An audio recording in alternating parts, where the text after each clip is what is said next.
দিল্লি ভারতের রাজধানী।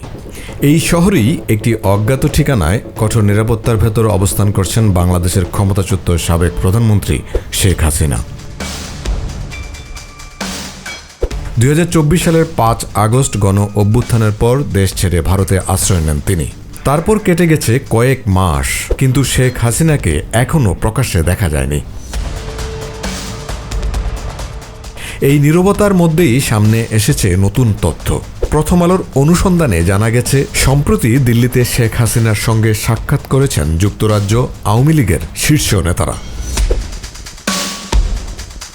প্রথম আলোর প্রতিবেদনে বলা হয়, লন্ডন থেকে যাওয়া যুক্তরাজ্য আওয়ামী লীগের 5 নেতা 21 জানুয়ারি দিল্লিতে শেখ হাসিনার সঙ্গে সাক্ষাৎ করেন।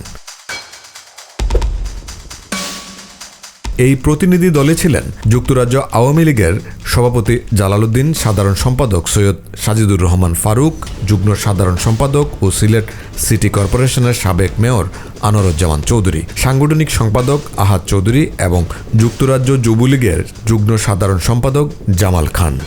এক সপ্তাহের ভারত সফর শেষে 26 জানুয়ারি তারা লন্ডনে ফিরে যান। নাম প্রকাশ না করার শর্তে প্রথম আলোকে এই সাক্ষাতের বিষয়টি নিশ্চিত করেছেন প্রতিনিধি দলের একাধিক সদস্য। প্রথম আলোকে দেওয়া বর্ণনায় যুক্তরাজ্য আওয়ামী লীগের এক নেতা জানান, এই সাক্ষাৎ ছিল অত্যন্ত গোপনীয় এবং কড়া নিরাপত্তার মধ্যে দিয়ে অনুষ্ঠিত। সাক্ষাতের সময় মোবাইল ফোন সহ কোনো ব্যক্তিগত সামগ্রী নেওয়ার অনুমতি ছিল না। শেখ হাসিনার সরাসরি অনুমোদনের পর একাধিক ধাপের নিরাপত্তা যাচাই সম্পূর্ণ করা হয়। এরপর নিরাপত্তা বাহিনীর গাড়িতে করে প্রতিনিধি দলকে নেওয়া হয় শেখ হাসিনার বর্তমান বাসস্থানে। প্রথম আলোকে দেওয়া তথ্য অনুযায়ী সেখানে প্রায় 5 ঘন্টা অবস্থান করেন যুক্তরাজ্য আওয়ামী লীগের নেতারা। এক নেতা বলেন, পুরো সময়টাই তিনি আমাদের দিয়েছেন। তাকে আত্মবিশ্বাসী ও প্রত্যয়ী মনে হয়েছে। তিনি আরও বলেন, শেখ হাসিনার মধ্যে শারীরিক কোনো অসুস্থতার লক্ষণ চোখে পড়েনি, তবে সামান্য ওজন কমেছে বলে মনে হয়েছে। এই 5 ঘন্টার বৈঠকেই দীর্ঘ সময় ধরে রাজনীতি, দলীয় পরিস্থিতি এবং ভবিষ্যৎ নিয়ে আলোচনা হয়েছে বলে ধারণা করা হচ্ছে।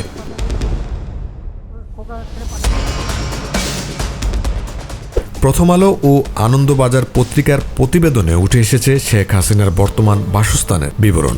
নেতাদের ভাষ্য অনুযায়ী দিল্লিতে তাকে রাখা হয়েছে একটি সুসজ্জিত বিশাল ও বিলাসবহুল প্রাসাদ সদৃশ্য ভবনে। এই বাসভবনের নিরাপত্তা বলয় অনেক স্তরে বিস্তৃত। নিরাপত্তা এতটাই করা যে এক নেতার ভাষায় মাছি গলারও সুযোগ নেই।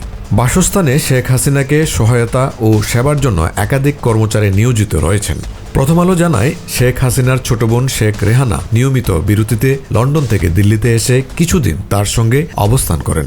বর্তমানে তিনি শেখ হাসিনার সঙ্গে নিয়মিত দেখা করা একমাত্র ঘনিষ্ঠ আত্মীয়। 2024 সালের আগস্ট থেকে শেখ হাসিনাকে এখন পর্যন্ত প্রকাশ্যে কোথাও দেখা যায়নি। কোনো ভিডিও কনফারেন্স, অনলাইন কল বা জনসম্মুখে উপস্থিতির তথ্যও নেই। তবে 23 জানুয়ারি দিল্লিতে আওয়ামী লীগের এক সংবাদ সম্মেলনে প্রথমবারের মতো তার রেকর্ড করা অডিও বক্তব্য শোনানো হয়। এছাড়া অনলাইনে বিভিন্ন মাধ্যমে দলীয় নেতাকর্মীদের সঙ্গে যোগাযোগ করছেন তিনি।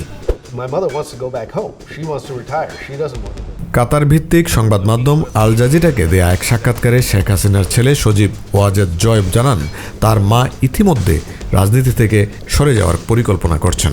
জয় বলেন, শেখ হাসিনা দেশে ফিরতে চান এবং অবসর নিতে চান। তিনি আরও ইঙ্গিত দেন, আওয়ামী লীগ যদি ভবিষ্যতে বাংলাদেশ রাজনীতিতে ফেরার সুযোগ পায় তাহলে দলের নেতৃত্বে শেখ হাসিনাকে আর দেখা নাও যেতে পারে।